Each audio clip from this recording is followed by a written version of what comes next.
attention, nous invitons, je ne vais pas les présenter, il est de la maison, vous les connaissez, vous vous levez pour l'accueillir, l'apôtre Martin.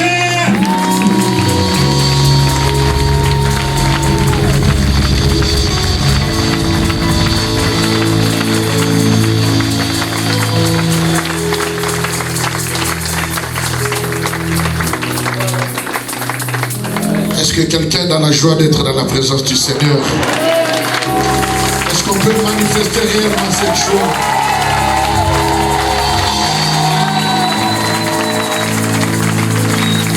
Est-ce que tu penses que tu as suffisamment manifesté la joie d'être dans la présence de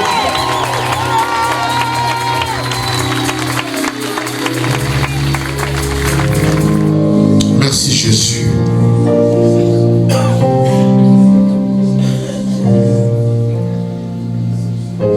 Que notre parole soit accompagnée de la démonstration de la puissance de Dieu. Parce que le surnaturel doit être vécu. Merci pour ce matin. Merci pour nos cœurs qui sont disposés devant toi. Fais du bien à nos âmes. Pour ta gloire, dans le nom de Jésus-Christ. Et tous les saints disent Amen. Amen. Amen.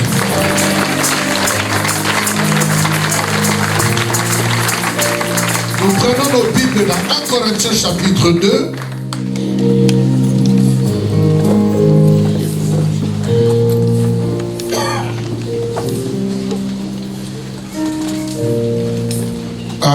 Qu'il me soit permis de demander à mon église ici de faire comme chez nous. Nous allons nous lever pour la lecture de la parole de Dieu. 1 Corinthiens chapitre 2.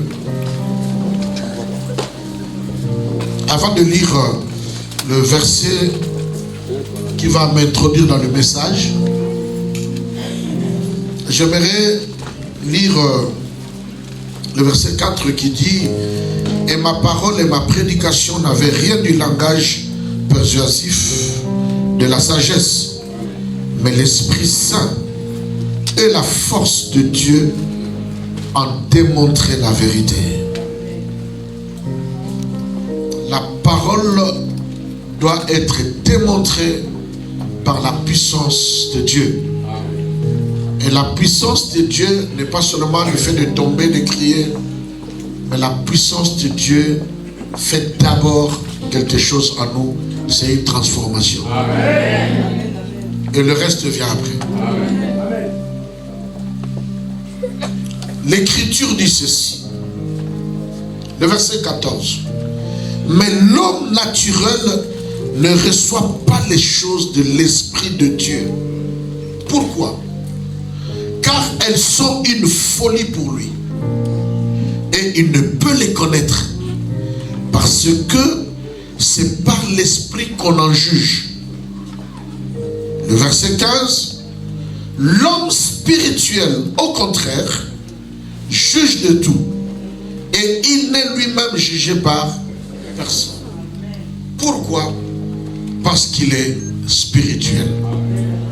Amen. Dans 1 Corinthiens chapitre 3, le verset 1, la Bible dit: moi-même, mes frères, ce n'est pas, j'ai la version crampon, c'est pourquoi c'est un peu différent. Moi-même, mes frères, ce n'est pas comme à des hommes spirituels que je puis vous parler, mais comme à des hommes charnels, comme à des petits enfants dans le Christ. Prenons place. Dieu a parlé à son roi et que nous puissions mettre cette année sous le thème du surnaturel. Le surnaturel devrait être quelque chose de normal pour tout chrétien. Ça ne devrait pas être une surprise. Ça ne devrait pas être quelque chose qui puisse prêter à de mauvaises interprétations ou à des questionnements inutiles, parce qu'en réalité, la vie que nous avons reçue en Christ n'a rien à voir de charnel, mais c'est une vie qui nous introduit dans une dimension du surnaturel. Amen.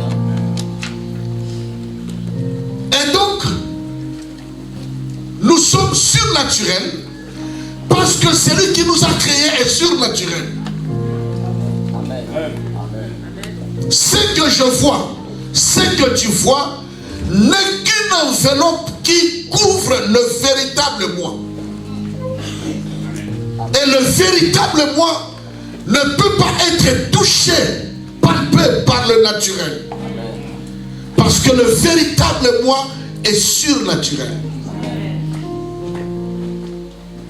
Et je bénis beaucoup le Seigneur pour cette vision. Pourquoi? Parce que il faudrait que le peuple de Dieu puisse passer la dimension de vivre la chrétienté sur le plan naturel pour accéder au surnaturel. Il y a un groupe de gens qui vivent le surnaturel à tout bout de champ, alors qu'ils n'en ont pas droit. Je vais parler de tous ceux qui sont dans les sciences occultes, de tous ceux qui sont sorciers et autres. Ils vivent le surnaturel, ils pratiquent le surnaturel, ils font les choses dans le surnaturel, alors que le véritable propriétaire du surnaturel, c'est nous les chrétiens. Alléluia. Toute la Bible est surnaturelle. La parole est surnaturelle. Dieu est surnaturel.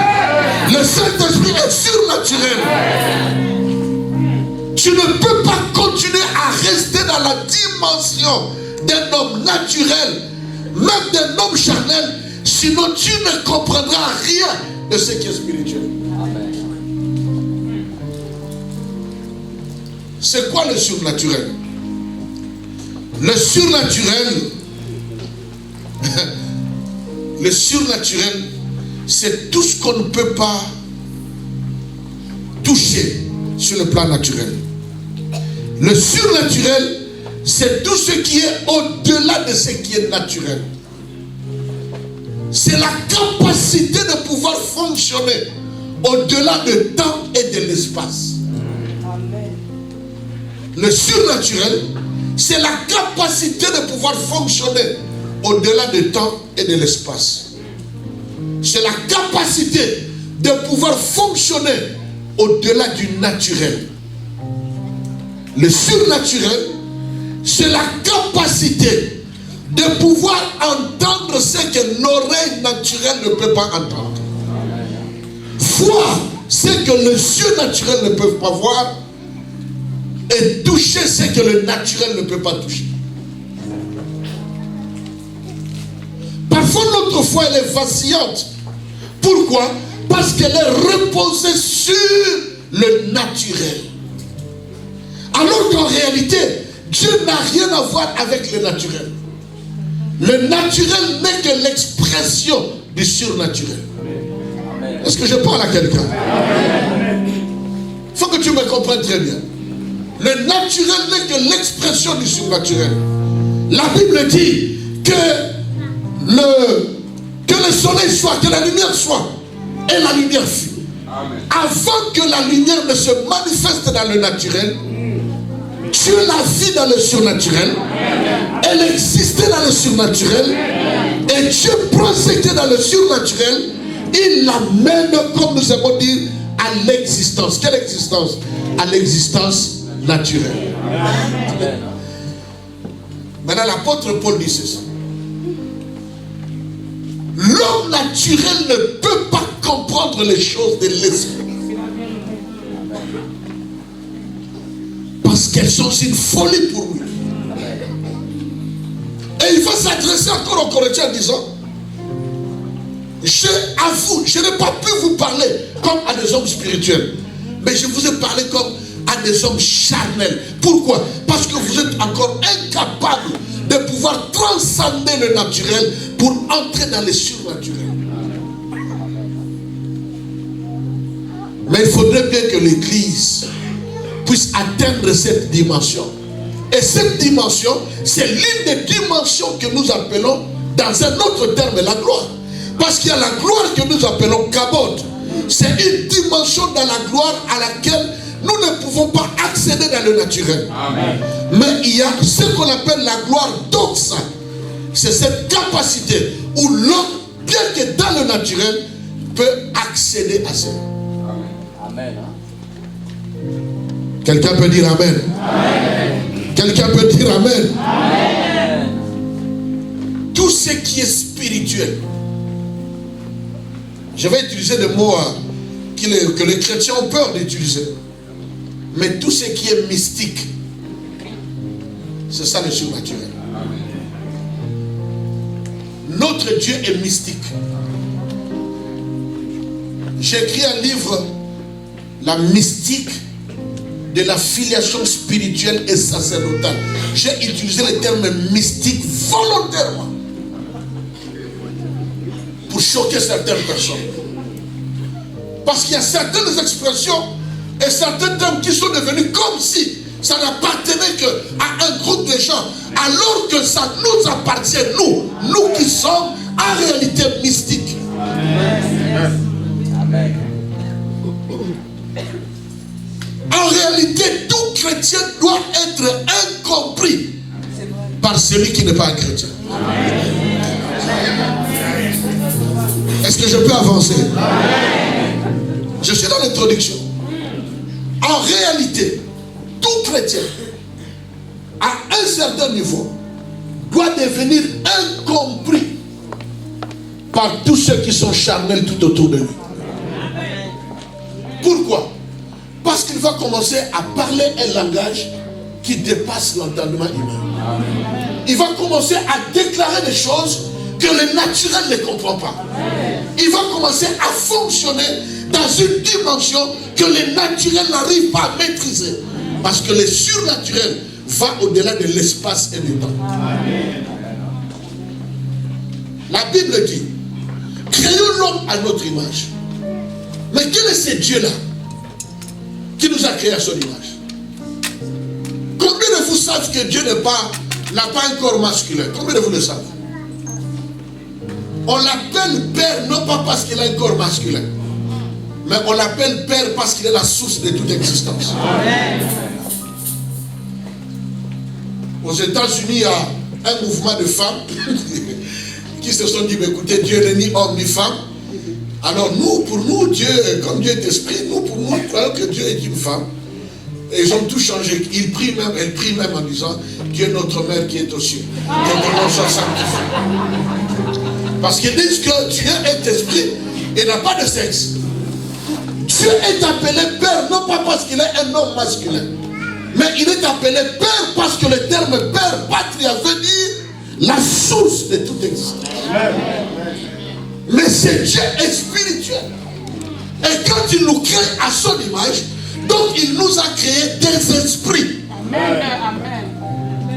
Celui qui est assis à ta gauche et à ta droite, en réalité c'est un esprit.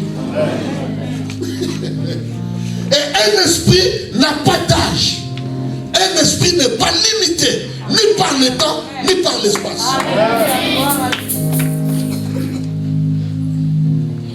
Vous savez, ce domaine du surnaturel, c'est à la fois très dangereux, mais aussi une puissance. Au fait, l'homme a peur de tout ce qu'il ne comprend pas. Et l'homme juge tout ce qu'il ne comprend pas. C'est tout. Vous savez, si quelqu'un meurt, nous allons à la morgue et nous voyons que notre frère est mort. 2 jours après, le samedi, on nous dit qu'à 23h, le frère est revenu en vie. Et le dimanche, il vient au culte. Mais pourquoi vous riez déjà? Le dimanche, il vient au culte.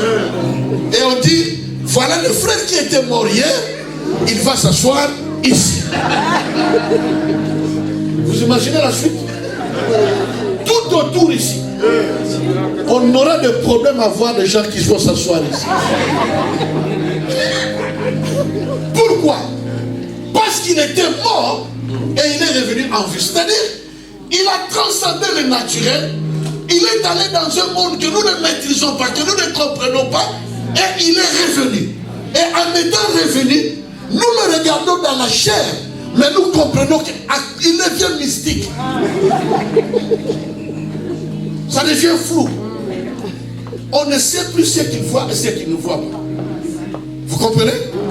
On ne sait plus ce qu'il voit et ce qu'il ne voit pas. Nous ne savons pas s'il entend toutes choses telles que nous l'entendons. Il devient mystique. Et il devient surnaturel. Amen. Quelqu'un peut dire Amen. Amen. Même quand on fait la délivrance d'un enfant, on dit qu'il était sorcier, connu par tout le monde que c'est un sorcier. Nous faisons la délivrance, nous en avons fait beaucoup, quelquefois avec le bishop. Et l'enfant est délivré. Mais on vous amène ici un enfant de 8 ans. On le présente, il fait témoignage. Voilà, il était sorcier, j'étais sorcier, j'ai mangé mon oncle, j'ai mangé ne sais pas moi qui. Et à la fin, le dimanche prochain, on le met là. Tu auras du mal à venir t'asseoir à ses côtés. Pourquoi? Parce que tu te souviens qu'il était sorcier. C'est-à-dire, quoi qu'il ait 8 ans, mais il est accédé dans des dimensions que tu ne maîtrises pas. Et à partir de ce moment-là, tu doutes de tout. Est-ce qu'il est réellement délivré? Même si tu étais en train de prier en langue, en prophétisant, mais dès que tu ouvres les yeux et tu le vois à ses côtés, ça devient sérieux. Ça devient suspect. Mais qu'est-ce qui crée cela? C'est le côté surnaturel. Bien aimé dans le Seigneur, aussi longtemps que le diable sera convaincu que nous sommes encore charnels, il n'aura jamais peur de nous. Ni de nous, ni de nos prédications, ni de notre église, ni de nos prières, ni de nos intercessions, parce qu'il sait que nous sommes limités. Celui qui est naturel est limité. Il est limité par le temps. Il est limité par sa compréhension. Il est limité dans l'exercice de sa vie. Il est limité. Et pourtant, j'étais en train de dire que nous sommes en réalité des esprits. Et donc nous sommes mystiques. Imaginez qu'une maman va mettre au monde son enfant. Et quelque temps après, l'enfant va lui dire, femme, qu'y a-t-il entre toi et moi? L'enfant va lui dire, avant même qu'Abraham ne soit, je fus. Et vous êtes dans la même maison avec cet enfant-là. Maintenant, imaginez que vous devrez aller vous soulager à 1h du matin et l'enfant la sort. Vous comprenez là où je veux vous amener? Amen. Les réactions que nous avons doivent être les réactions que les autres doivent avoir quand ils nous voient. Parce que, en réalité, nous ne sommes pas naturels. Amen. C'est pourquoi dans mon thème, j'ai dit, développe le surnaturel qui est en toi. Amen. Parce que dès le départ, je vais vous dire, même ceux qui ne croient pas encore en Dieu, ils sont surnaturels. Amen. Pourquoi? Parce que Dieu, dans Genèse chapitre 1, il n'avait pas créé les chrétiens. Il n'avait pas créé les juifs. Il avait créé les humains. Et tous ceux qui sont dehors, même qui ne croient pas, sont des humains. Et curieusement, ceux-là, par leur pratique, ils sont arrivés à développer le surnaturel qui est en eux.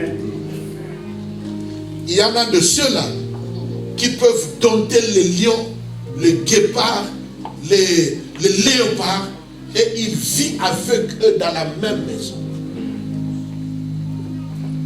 Ce n'est pas d'abord le fétiche. Ça, c'est un ordre que Dieu avait donné à l'humain qu'il avait créé. Il dit, tu domineras sur toutes choses. Tu domineras sur toutes choses. C'est spirituel. Parce que le spirituel domine sur tout ce qui est naturel. Dieu nous attend à cette dimension-là. Vous allez me poser la question, pourquoi développer le surnaturel en nous? La première raison, elle est simple. Parce que Dieu, la Bible dit, car Dieu est esprit. Il faut que ceux qui l'adorent en esprit et en vérité. Donc vous comprenez que tu ne peux pas adorer un esprit en te servant de la chair. Si nous voulons être des adorateurs qui adorent réellement le Seigneur, qui est esprit, il faudrait que nous aussi, nous entrons dans le domaine de l'esprit pour que nous puissions adorer l'esprit. Parce que le naturel est incapable de pouvoir adorer l'esprit.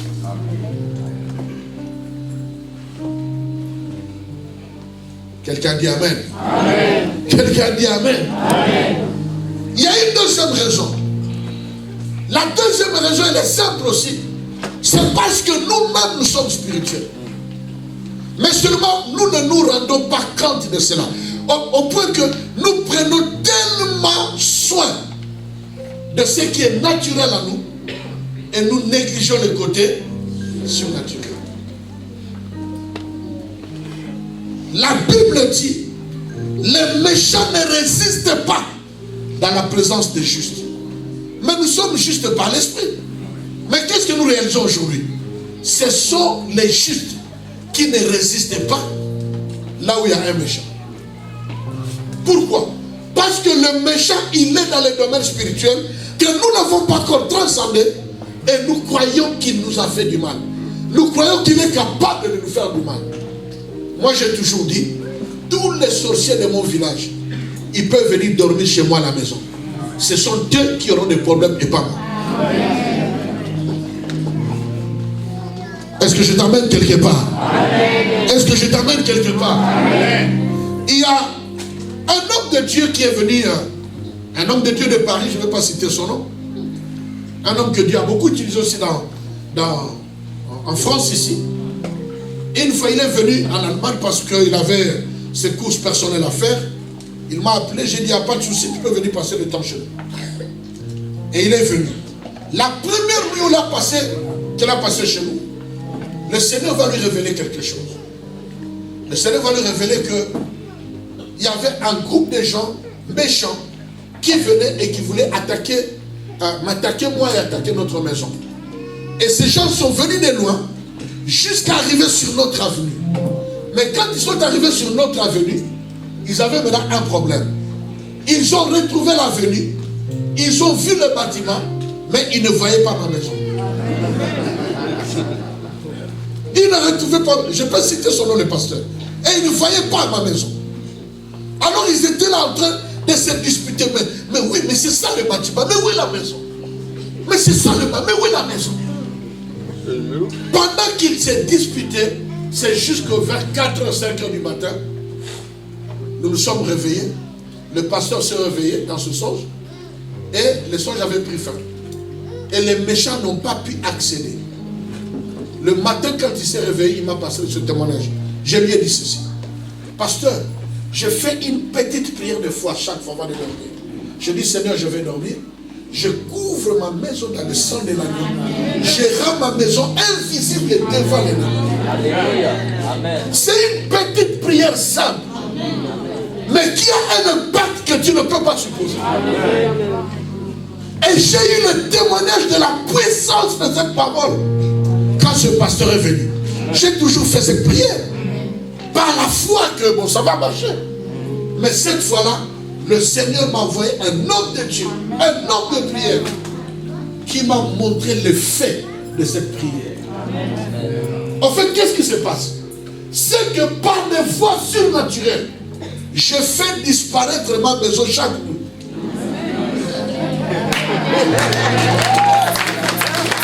Quelqu'un peut dire Amen. Quelqu'un peut dire Amen. Chaque nuit, je fais disparaître ma maison. Amen. Parce que je crois à une dimension au-delà du naturel. Amen. Aujourd'hui, les chrétiens ont besoin du miracle. Mais le miracle est surnaturel. Et quand le miracle est produit, ils sont les premières personnes encore à dire, est-ce que ça vient vraiment de Dieu? Est-ce que ce n'est pas peut-être? Est-ce que ce n'est pas peut-être? Est-ce que ce n'est pas peut-être? Mais le miracle n'est pas naturel. Le miracle est surnaturel. Nous devons comprendre, bien-aimés, que nous avons intérêt à développer le surnaturel. Pourquoi? Parce que la Bible confirme dans Ephésiens chapitre 1, verset 3, que toutes nos bénédictions, elles sont spirituelles. Amen.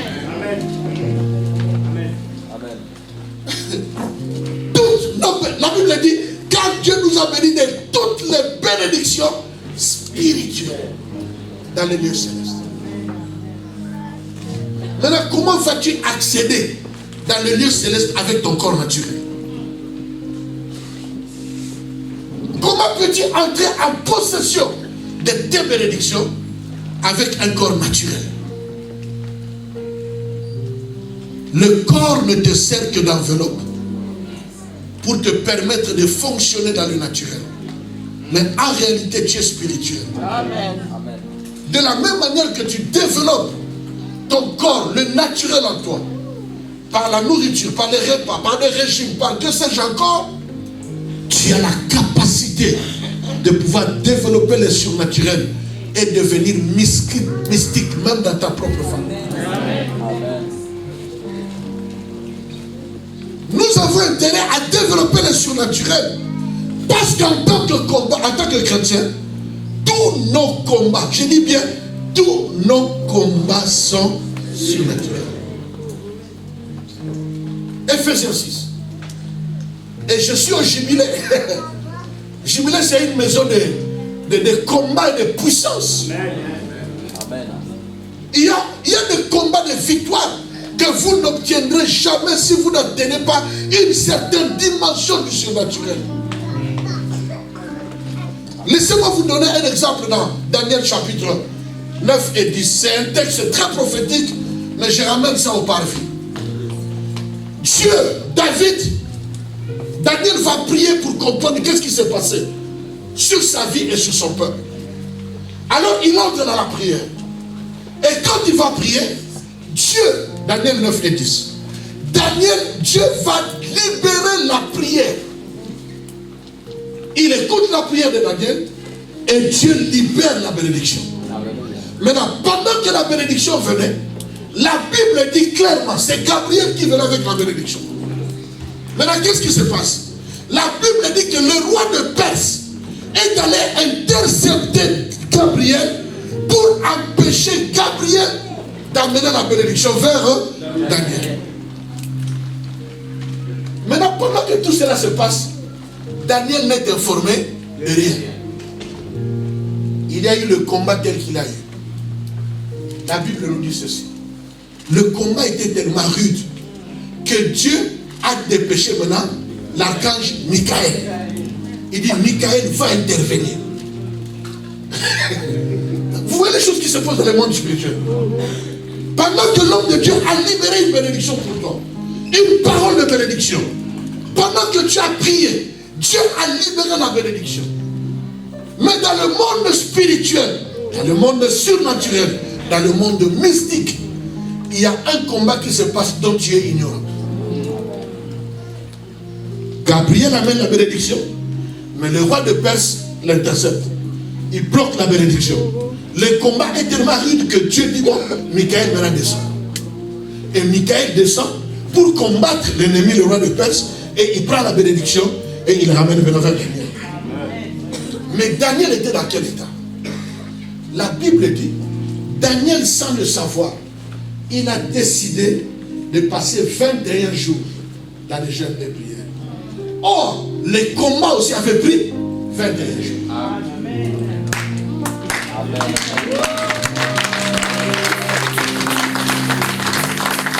C'est-à-dire, pendant ce temps-là, Daniel s'est détaché du monde naturel pour entrer dans la dimension spirituelle. Parce que la victoire de l'ennemi ne pouvait être que si Daniel était dans la chair. Parce qu'il allait dire, Mais voici Daniel, il n'est pas venu au culte aujourd'hui. Mais voici Daniel, il devrait être à l'intercession, il n'est pas venu. Mais voici Daniel, il avait dit qu'il va jeûner de 6h du matin à 20h. Mais à 18h, il a déjà mangé. Et ça retarde la bénédiction. Ça donne l'avantage à l'ennemi. Mais quand tu te détaches du naturel, tu entres dans le surnaturel. Le surnaturel ne mange pas. Le surnaturel n'a pas faim. Le surnaturel n'a pas soif. Il est resté pendant 21 jours sans savoir que le combat a pris 21 jours. Quand il disait Amen, sa bénédiction est tombée. Dis à quelqu'un, ce sont des choses surnaturelles. Dis encore à quelqu'un, ce sont des choses surnaturelles. Celui qui est surnaturel, tel que nous l'avons lu, il voit les choses autrement. Il juge les choses autrement. Il comprend les choses autrement. Moi, j'ai une prière, je crois l'avoir déjà dit ici. Je l'ai dit encore, je continuerai à le dire. Je ne suis pas encore satisfait avec mon niveau spirituel aussi longtemps que Dieu ne m'a pas encore déplacé spirituellement. Je vous le dis sérieusement. Parce que ça m'énerve d'apprendre les choses que le sorcier a quitté Moujimaï et puis il est venu déranger quelqu'un à Evry. Il a quitté Mbandaka, il est allé déranger quelqu'un aux États-Unis. Ça m'énerve ça. Et pourtant ma Bible me dit que Philippe est allé annoncer l'évangile. Et Dieu l'a déplacé. Pourquoi devons-nous toujours prendre le visa, payer l'avion? Est-ce que ce n'est pas possible que dès que je finis mon culte ici, je disparais ici et j'apparais à la maison? Est-ce que quelqu'un peut dire Amen? Dis à ton voisin, c'est possible. Dis à ton voisin, c'est possible. Souvenez-vous, le diable n'a rien créé. Il ne fait que la contrefaçon. Donc toutes ces choses, c'est notre Dieu qui l'a créé. Il y a tellement de choses surnaturelles dans la Bible. Pourquoi nous ne les vivons pas? Ma Bible me dit, il n'y avait plus de pluie et il fallait qu'il pleuve. Élie a prié. Amen. Quand il a fini de prier, il a vu quelque chose qui venait comme une pomme de main. Il a dit à Akab, monte sur les chars et cours vite à Gisèle. Akab a pris, le roi Akab, il a pris le char, il a couru vers Gisèle, il a laissé Élie. Mais la Bible va dire ceci. Avant que la pluie ne tombe, qui a déjà lu les aventures de Lucky Luke? On l'appelle l'homme qui tire plus vite que son ombre. Donc il a tiré, il a tué, et son ombre vient après. Je ne sais pas d'où est-ce que cet homme a eu telle imagination. Mais moi j'ai vu ça dans la Bible. Il envoie quelqu'un partir, il est resté. Mais quand Élie arrive à la porte de Gisèle, il trouve que Akab arrive, il trouve que Élie était déjà. Quelqu'un peut dire Amen. Quelqu'un peut dire Amen. C'est le surnaturel. Élisée meurt. On vient déposer quelqu'un qui est aussi mort par des bandits. On vient déposer son corps là où il y avait les ossements d'Élisée. Ça touche ces ossements, paf! Il revient en vie. Sans repentance, sans jeûne, sans prière, sans position des mains, ni des genoux, ni du ventre. Il y a quelqu'un sur le surnaturel. Est-ce que je parle à quelqu'un? Je n'ai pas encore été dans une église, même pas dans la mienne, où nous avons vécu la gloire de Dieu dans les temps. Nous vivons les manifestations de la bonté de Dieu, les manifestations d'une portion de la présence de Dieu. Mais la gloire de Dieu, nous ne l'avons pas encore vécue.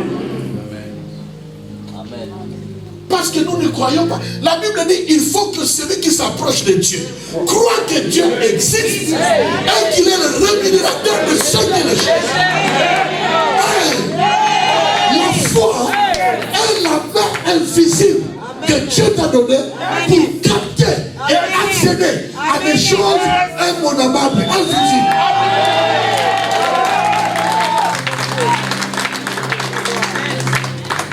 Alléluia.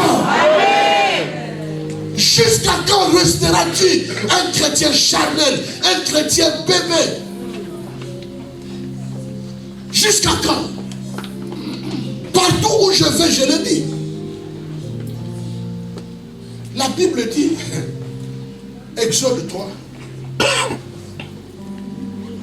Moïse faisait paître le troupeau de jetons.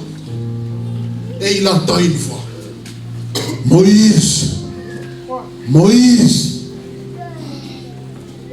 Et Moïse s'est retourné. Quand il s'est retourné, il a vu un buisson ardent. Et de ce buisson ardent, il y a une voix qui sortait. Il dit, Moïse, voici, il y a ceci, il y a cela. Moïse aussi répond.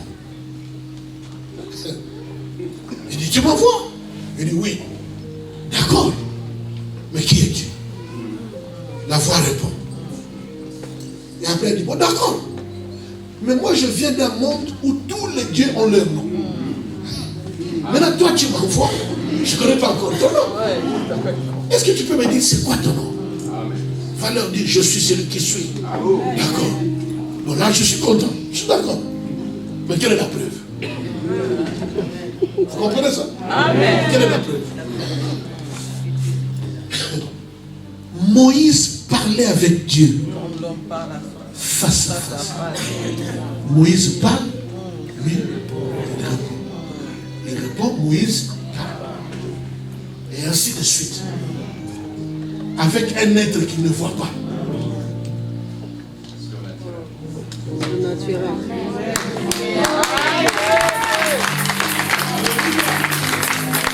Cette dimension de la spiritualité, la plupart des gens qui disent Dieu m'a parlé, c'est par supposition.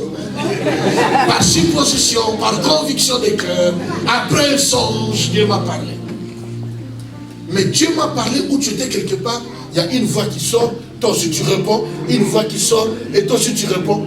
Qui l'a déjà vécu? Et ma Bible me dit, Dieu n'a jamais changé. Il est le même hier, aujourd'hui et éternellement. Ce qu'il a fait avec eux, il y a encore de plus fortes raisons qu'il le fasse pour nous. Pourquoi? Parce que tous ceux qui sont venus avant Actes des Apôtres chapitre 2 ne sont pas des enfants de Dieu. Ce sont des serviteurs de Dieu. Des serviteurs dans la maison de l'Éternel. Or, la maison de l'Éternel, c'est toi et moi. Donc, s'il parlait aux serviteurs, à plus forte raison, nous les enfants. Nous ne sommes pas seulement les enfants, mais il vit en nous. Il a fait de nous sa demeure. Comment nous ne pouvons pas parler chacun avec lui? Il y a quelque chose qui ne marche pas dans notre soi-disant spiritualité. Combien de nous voient encore des anges? Tout le monde est spécialiste de voir les démons. Je viens de moi à Castorama, je viens de moi à Leader. Quand je sortais les démons, tout le monde a fait l'expérience de voir les démons. Aucun chrétien n'a rencontré un ange. Est-ce que c'est normal? Non. La Bible dit, c'est Dieu qui crée en nous le vouloir et le faire. Amen. Si cette pensée est venue dans le cœur de l'homme de Dieu, de nous amener dans la dimension du surnaturel, c'est que Dieu veut nous amener quelque part. Amen. Mais sans un certain niveau du surnaturel, nous allons rater encore cette année. Pourquoi tu peux voir les démons, mais tu ne vois pas les anges? Pourquoi tu peux voir quelqu'un t'égorger, mais tu ne vois pas quelqu'un qui vient bercer ton cœur? Pour dire, je suis là. Tu n'es pas le seul. Yes. Je marche avec toi. Gloire. Contrairement au principe physique, la Bible dit, Josué a prié et il a fait arrêter le soleil. C'est physiquement faux. Mais il a fait. Vous comprenez? Amen. Parce que ce n'est pas le soleil qui tourne autour de la terre. C'est la terre qui tourne autour du soleil. Mais lui, il a arrêté le soleil. Il a arrêté la nuit. Josué est de même nature que nous. Pourquoi tu ne peux pas chasser de son bureau un homme qui dérange ton dossier? Quelqu'un a entendu ce que j'ai dit? J'ai dans mon église un frère, le frère Simon. Tous ceux qui sont avec moi le connaissent. C'est un frère serviable. Un frère, il est toujours prêt. C'est-à-dire, il est toujours là avec moi. J'ai même toujours dit, même si je devenais président de la RDC, c'est parce que j'y crois encore. C'est lui qui sera mon chauffeur. Mais il était menacé par rapport à son séjour. Menacé qu'on puisse le rapatrier. Ça a commencé à me faire mal au fond de moi. Et un jour, je l'ai appelé, j'ai dit, frère Ntiba, viens. Je l'ai pris, je l'ai tapé, ne sais pas moi, quelque part sur la main ou sur la tête. J'ai tapé, pam. J'ai dit, vas-y. Va au bureau sans rendez-vous. Tiens-toi devant la porte de ce monsieur. Dis-lui, monsieur, c'est pas moi, c'est encore quel nom, Schmitt ou quoi. J'ai dit, monsieur Schmitt, à partir d'aujourd'hui, je te déplace de ce bureau jusqu'à ce que mon dossier sera résolu. Et je mets dans ce bureau celui qui sera conforme, favorable à mon dossier. Au nom de Jésus, amen. J'ai entendu frère Tima, il a dit oui. J'ai dit, ne dis pas autre chose, dis tel que je l'ai dit. Il a dit, apôtre, je le ferai tel que tu l'as dit. Je suis fatigué. Je suis rentré, il est parti dans sa ville. Le lendemain matin, il est parti. Il arrive là en cachette. Il dit, monsieur Schmitt, tel que l'apôtre avait dit, à partir d'aujourd'hui, je te déplace de ce bureau et je mets une autre personne qui est favorable à mon dossier jusqu'à ce que j'aurai mon dossier. Toi, tu peux rentrer dans ton bureau. Il est parti. Maintenant, lui-même s'est dit, et comment c'était? C'était quand même ridicule. Eh bien, les choses spirituelles sont ridicules. Est-ce que vous pensez que quand vous parlez en langue, vous pensez que c'est normal? C'est ridicule. Quand vous voyez ce que tout le monde ne voit pas, c'est ridicule. Mais dans le bon sens. Est-ce que tu peux taper la main d'une personne? Nous sommes dans le surnaturel. My God!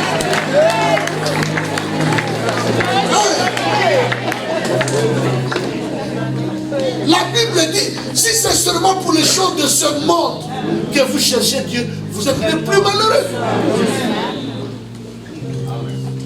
2 jours après, papa aimé, il y a une lettre d'invitation.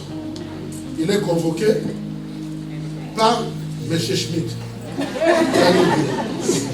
Il a pris la lettre, il dit, mais l'apôtre avait dit qu'on va la chercher. Mais c'est lui qui il a pris la lettre. Il est parti. C'était son tour. Dès qu'il entre au bureau, c'était la lettre de M. Schmitt. Mais celui qui le recevait, ce n'était pas M. Schmitt. Le monsieur l'a dit, mais j'ai checké ton dossier. Mais pourquoi ça traîne ici? Il a dit, bon, je ne sais pas, mais voilà.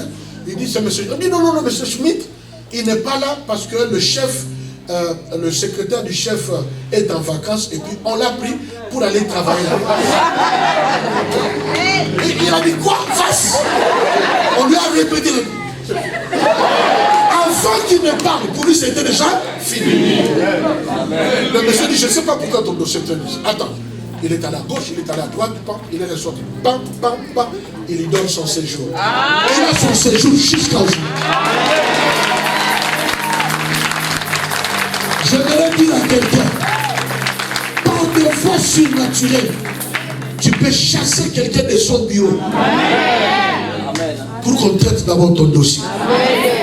Après 5 jours, quand il est venu, on lui a donné son séjour, son document pour qu'il vienne retirer le document, parce qu'on donne d'abord la lettre, maintenant il fallait retirer le document. Quand il va retirer les documents, c'était M. Schmitt. Il n'avait plus rien à faire. Et M. Schmitt ne comprend pas qu'est-ce qu'il était en train de faire là. Mais c'était seulement, on l'a déplacé pour résoudre le problème d'un homme mystique. Par des voies mystiques. Quelqu'un peut dire Amen. Est-ce que tu crois des choses comme ça? La Bible dit, les disciples étaient dans la barque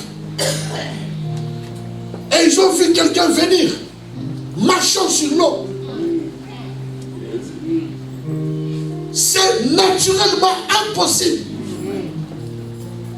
Un homme physique ne peut pas marcher sur un corps liquide. C'est impossible. Il faut des procédés surnaturels pour que le naturel à moi entre dans le spirituel et marche sur le naturel. Ils ont dit c'est un fantôme. Pourquoi ils ont crié un fantôme? Parce qu'ils savent que le fantôme est spirituel et surnaturel. Alors le fantôme peut faire des choses comme ça. Mais nous sommes plus que des fantômes.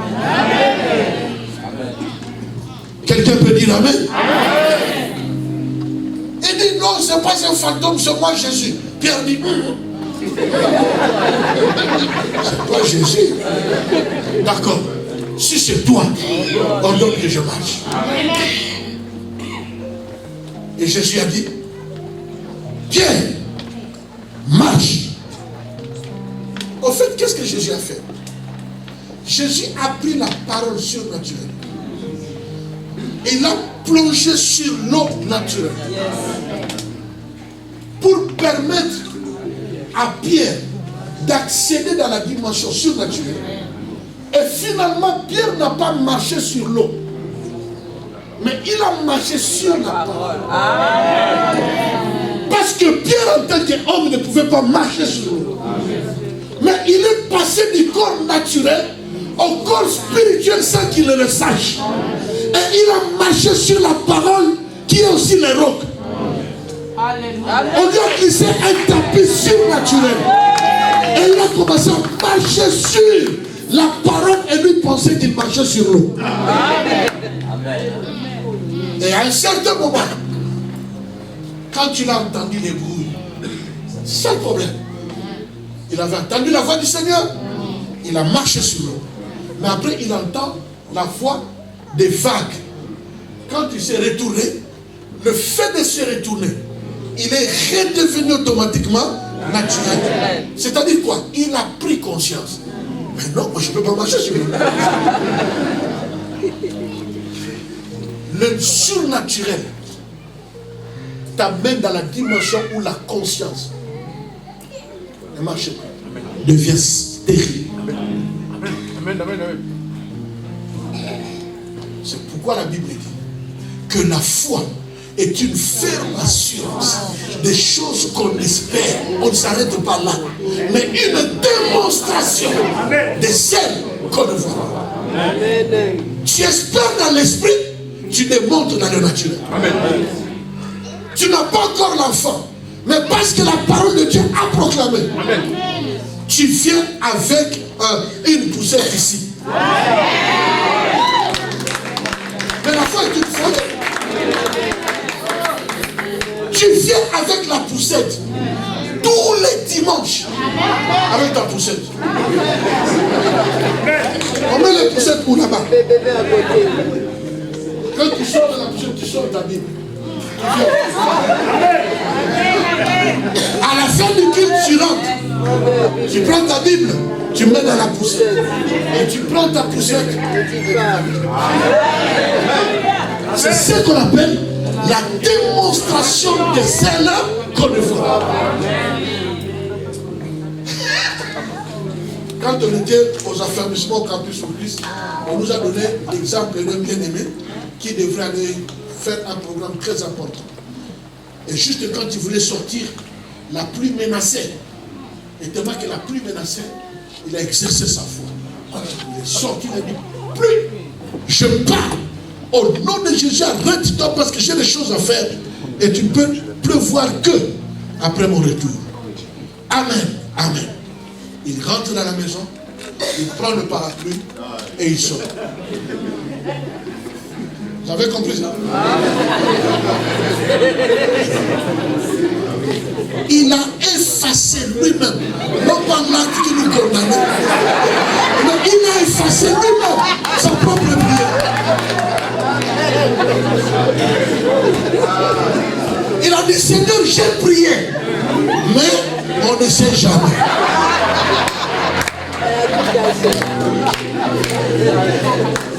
Le doute te bloque d'accéder dans des dimensions surnaturelles. Parce qu'on n'accède que par la foi.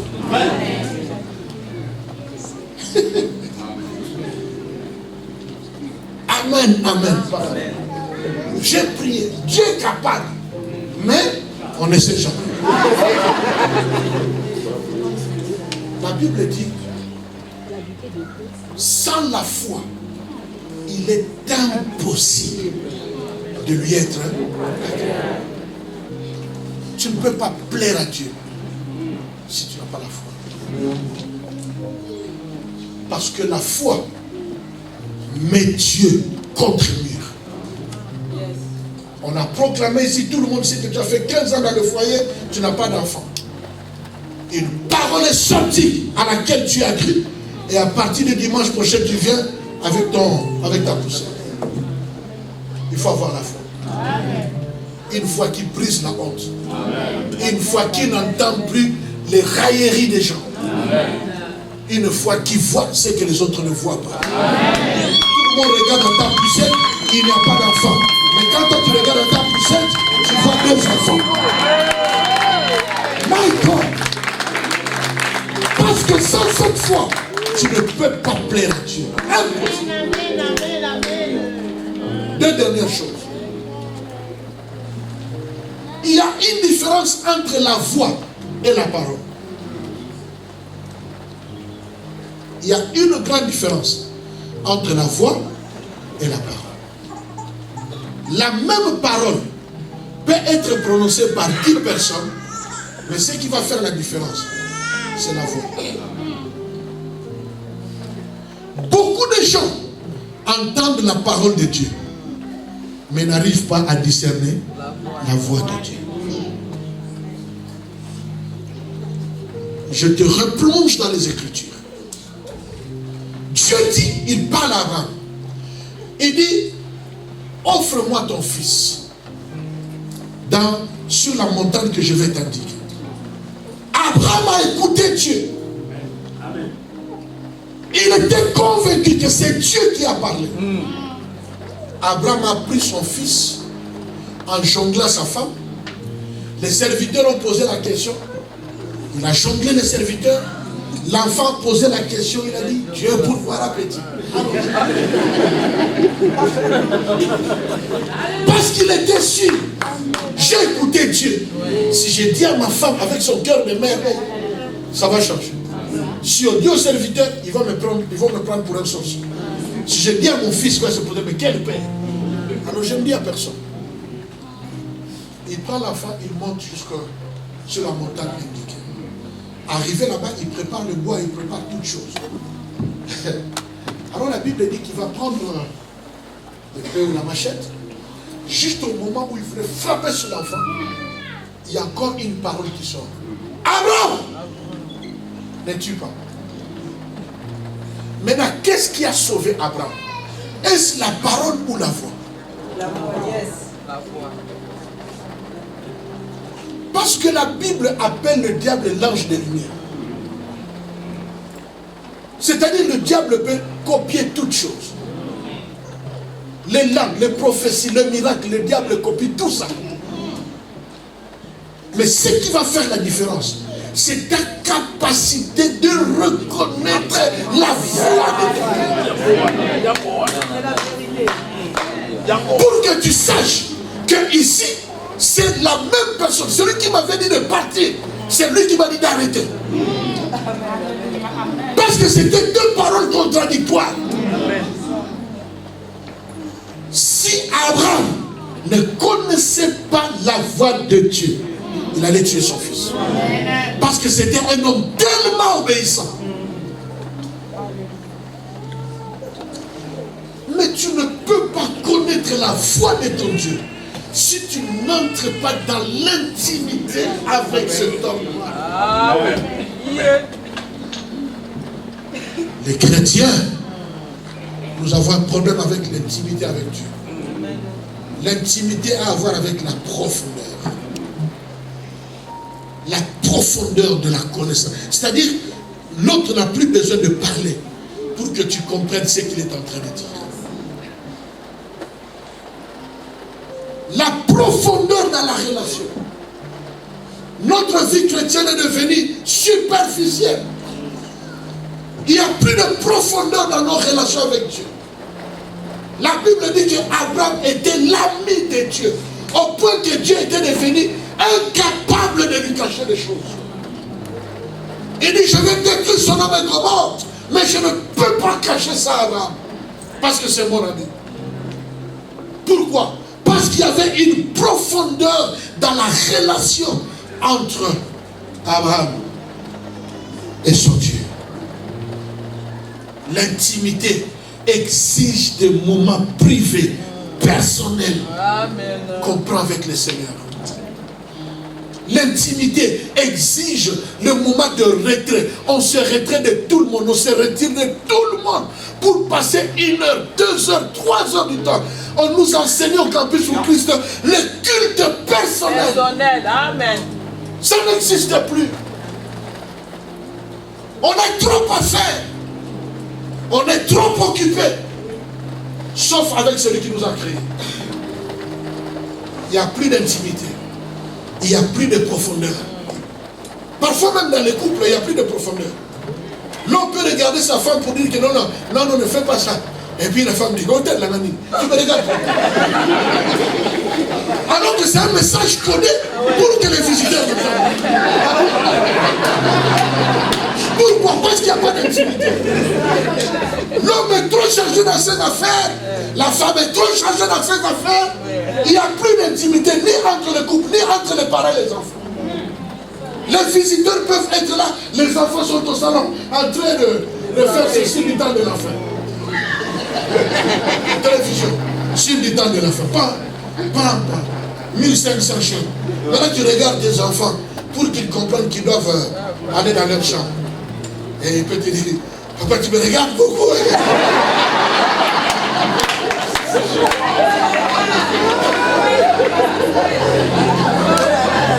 Papa, pourquoi tu me regardes comme ça? Mais nous, quand on grandissait, avec le même sourire, le même regard, je comprenais que ma mère est d'accord ou ma mère n'est pas d'accord.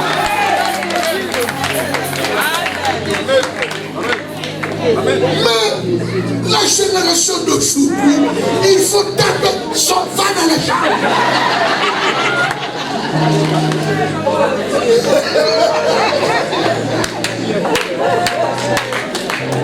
Quelle est la dimension de l'intimité que tu as? Sans la profondeur dans la relation avec Dieu, tu ne comprendras jamais comment il parle et tu ne l'écouteras jamais. Une fois, quelqu'un est venu chez moi. Oh, tu es fatigué comme ça? Il dit, oui, papa. Je viens de passer 4 heures du temps dans la présence de Dieu. J'ai dit, waouh. Ça c'est super ça, 4 heures du temps. Oui papa, c'était depuis 10 heures. Je suis allé dans ma chambre jusqu'à 14 heures. J'ai prié, c'était important. Je sais très bien. Je lui ai dit alors, dans ces 4 heures du temps, qu'est-ce que tu as fait? Il a dit, papa, j'ai bombardé. J'ai bombardé. J'ai parlé, j'ai prié. J'ai parlé, j'ai prié comme je n'ai jamais parlé.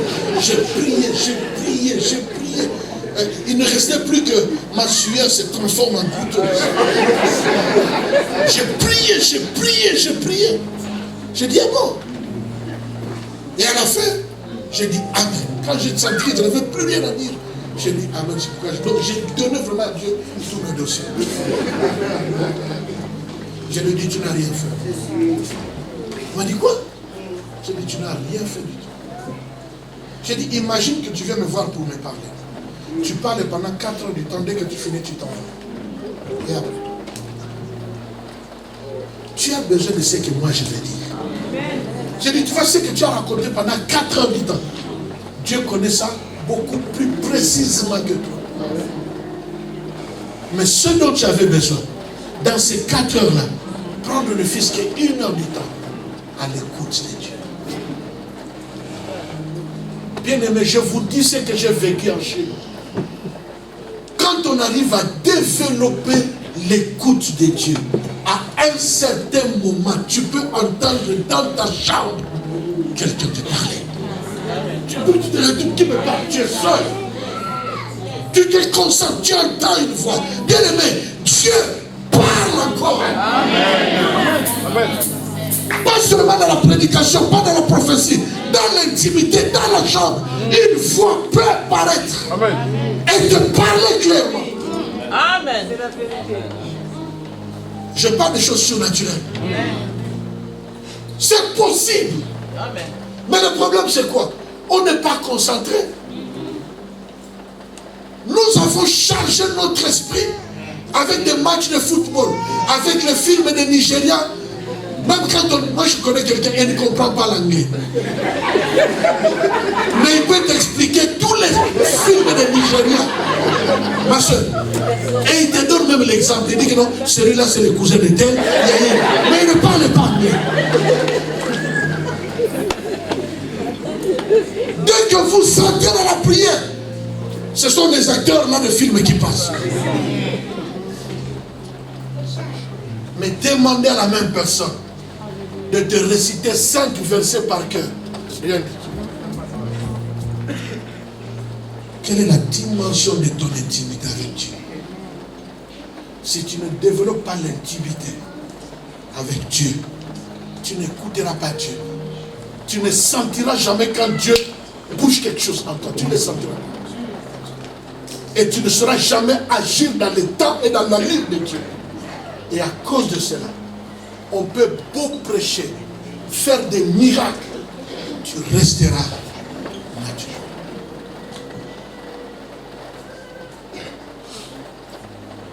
Développe l'intimité avec Dieu. Dernière chose, l'onction. Dites après-moi l'onction. Mon fils, que Dieu te bénisse. J'ai beaucoup aimé le message que tu as donné.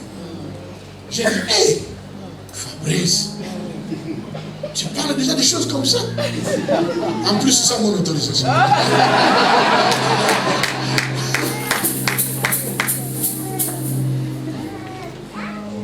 L'onction sont 2 choses. Fabrice a dit ceci. Entre dans ta destinée, dans ton, par l'onction. Qu'est-ce que cela veut dire? On ne prend pas l'onction, on ne reçoit pas l'onction dans la prière. Ça va vous choquer. On ne reçoit pas l'onction dans la prière. Tu peux aller prier pendant 40 jours quelque part, tu ne recevras pas l'onction. Mais si tu as l'onction, tu vas soigner et développer et cultiver ton onction. Pourquoi? Parce que l'onction est premièrement une portion de la divinité en toi. Et cette portion de la divinité en toi te qualifie dans un domaine. Est-ce que je me fais comprendre? L'onction est une portion de la divinité en toi. Et cette portion te qualifie dans tel ou tel autre domaine. C'est-à-dire quand tu t'appelles apôtre, l'onction est liée à l'apôtre. Parce que l'appel est là, automatiquement Dieu te qualifie comme apôtre. C'est ça l'onction. Maintenant, tu dois entrer dans l'intimité, dans la prière, dans le jeûne et toutes ces choses pour cultiver justement cette onction afin que cette portion de Dieu qui est en toi, ce qui te rend surnaturel, agisse dans une manière que les autres ne peuvent pas comprendre. Tu ne peux pas aller prier pour avoir l'onction de l'apôtre si tu n'es pas appelé comme apôtre. Parce que l'apôtre, c'est une qualification liée à l'appel. Et c'est ça qu'on appelle l'onction. Maintenant, Dieu en toi agit comme apôtre.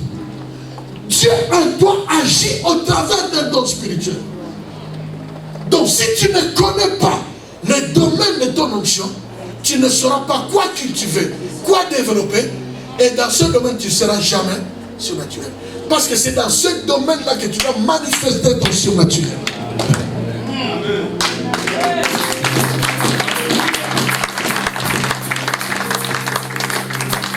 Est-ce que quelqu'un m'a compris? Est-ce que quelqu'un m'a compris? Si tu as compris ce point, rajoutez à tout ce que mon fils avait dit, c'est fini. C'est fini. Tu ne seras plus un apôtre comme tous les autres apôtres. Tu ne seras plus un pasteur comme tous les autres pasteurs. Tu ne seras plus un intercesseur comme tous les autres intercesseurs. Tu ne seras plus un adorateur comme tous les autres adorateurs. Tu ne seras plus un président du culte comme tout autre président du culte. Parce que le surnaturel en toi va se servir de toi en tant que président du culte, au point que le prédicateur peut se poser la question, est-ce qu'on a encore besoin de prêcher? Parce que le surnaturel en toi va affecter, influencer les gens dans la salle, que tout le monde qui est disposé va entrer dans le surnaturel. Et les miracles vont se produire. Je termine en disant, une autre preuve que le surnaturel, nous en avons besoin, jamais besoin. La Bible dit, quand Moïse est entré dans la tente d'assignation, il est entré dans la présence de Dieu. Dans son corps physique, il est entré dans une présence surnaturelle. La Bible dit, quand il est sorti, même sa femme n'arrivait plus à le regarder en face. Pourquoi? Parce que le visage de Moïse, la Bible dit briller. Mais au-delà de cela, c'est que Moïse était devenu toute autre personne que le mari de Séphora.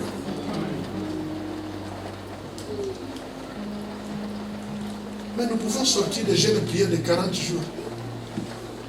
On est toujours comme ça. Personne ne nous regarde, personne n'a peur de notre présence. Parce qu'il y a un côté surnaturel qui ne marche pas. Nous ne pouvons pas venir dans la présence de Dieu et sortir et rester le même. Ce n'est pas la faute du prédicateur. Ce n'est pas la faute de notre adoration. Le problème, c'est toi. Comment est-ce que tu fais? Avec quelle attente? Ce que tu ne désires pas, tu ne l'auras jamais. C'est ma dernière phrase.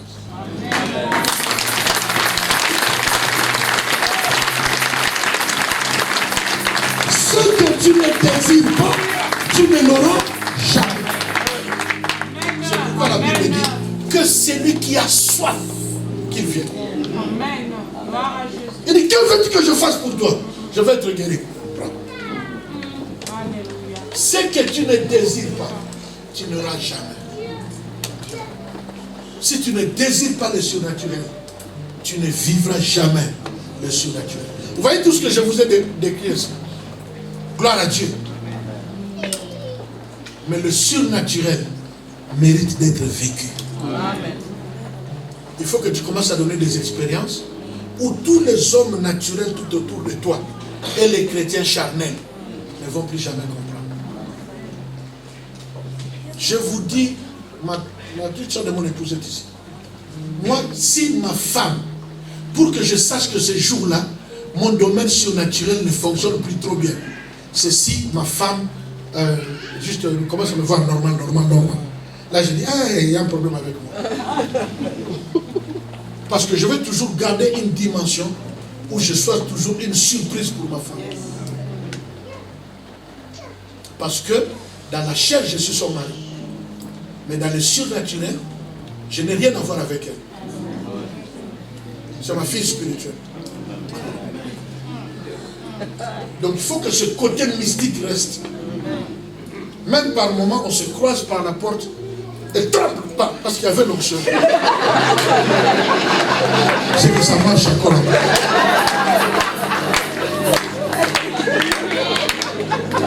Si elle fait toute la semaine, elle m'appelle que chérie. Il y a quelque chose qui marche. Il faut qu'elle m'appelle chérie. Mais par moment, elle dit apôtre. C'est qu'elle a vu quelque chose, elle a senti quelque chose. Ou il dit ça, ce n'est pas chérie. Ça, c'est l'apôtre.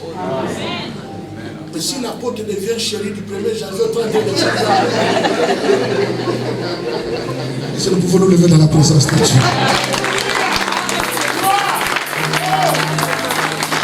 Est-ce que le groupe d'adoration peut venir? Personne n'est comme lui. Personne n'est comme lui. Personne.